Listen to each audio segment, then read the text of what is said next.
Mega DSC ఇచ్చి నిరుద్యోగులకు న్యాయం చేయండి అనేటువంటిది ప్రధానంగా వస్తున్నటువంటి డిమాండ్. తప్పకుండా ఇవ్వాలి అనేటువంటిది ప్రభుత్వానికి ప్రధానంగా వస్తున్నటువంటి డిమాండ్ ఎప్పటి నుంచో.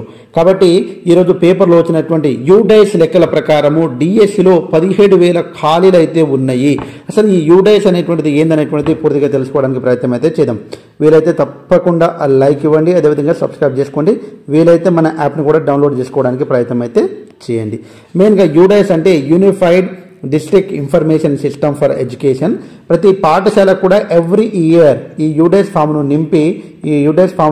నింపి గవర్నమెంట్కు అందజేస్తుంది. అయితే ఇందులో మనకు ప్రతి పాఠశాలలో ఉన్నటువంటి వేకెన్సీ అంటే టీచర్ వేకెన్సీ కావచ్చు, ఏదైనా సరే, అదేవిధంగా దీంట్లో ఉన్నటువంటి ఫర్నిచర్ కావచ్చు, అదేవిధంగా ఇందులో ఎన్ని క్లాస్ రూమ్స్ అవసరమైనవి, ఎన్ని బాత్రూమ్స్ వర్కింగ్లో ఉన్నాయి, అదేవిధంగా ఎన్ని బాత్రూమ్స్ అవసరమైనవి, కాంపౌండ్ ఉందా లేదా, ఇవన్నీ ఒక స్కూల్ యొక్క బయోడేటా మొత్తం కూడా యూడైస్ ఫామ్లో ఉంటుంది. దాని ఆధారంగా మనకు 17,000 టీచర్ పోస్టులు భర్తీ చేయాల్సి ఉంది అనేటువంటిది లెక్క అయితే తేలింది. రాష్ట్ర వ్యాప్తంగా ఉన్నటువంటి దాంట్లో 26,000 ప్రభుత్వ స్కూళ్ళు ఉన్నాయి. వీటిలో 22 లక్షల మంది చదువుతూ ఉన్నారు. ఈ స్కూళ్లలో 1,26,518 మంది టీచర్లు ఉన్నారు. కాబట్టి దాని అనుగుణంగా ఇప్పుడున్నటువంటి సిచ్యువేషన్ ప్రకారం 17,000 పోస్టులు భర్తీ చేయాల్సి ఉంది. అదే రకంగా ఫిబ్రవరిలో డిఎస్సి వేస్తామని ప్రకటించిన ప్రభుత్వము కోటి ఆశలతో పుస్తకాలతో కుస్తీ పడుతున్న అభ్యర్థులు. ఇంకా భర్తీ కావలసిన టీచర్ పోస్టులు 17,000.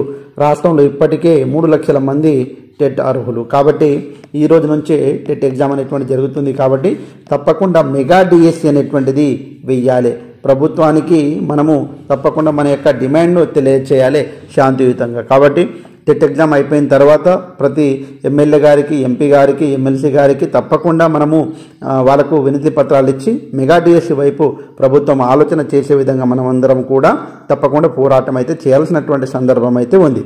కాబట్టి ఇది మెయిన్గా 17,000 ఖాళీలు ఉన్నాయి. కాబట్టి ఇంకా దీంట్లో మనం చూసినట్లయితే అంటే రిటైర్మెంట్ అయ్యేటువంటి టీచర్స్ యొక్క వేకెన్సీ లిస్ట్ అనేటువంటిది ఇందులో లేదండి. కాబట్టి అవన్నీ కూడా కలుపుకుంటే మేబీ జూన్ జూలై అవుతుంది మనకు పోస్టింగ్ ఇవ్వడానికి. కాబట్టి అప్పటి వరకు రిటైర్ అయ్యేటువంటి టీచర్లు ఎవరైతే ఉన్నారో వారి యొక్క సంఖ్యను కూడా తీసుకొని, అదేవిధంగా సింగిల్ టీచర్ స్కూల్స్లో కూడా తప్పకుండా ప్రభుత్వం నియమిస్తామని చెప్పింది. కాబట్టి అవన్నీ కూడా తీసుకుంటే తప్పకుండా మెగా డిఎస్సికి అవకాశం అయితే ఉంటుంది.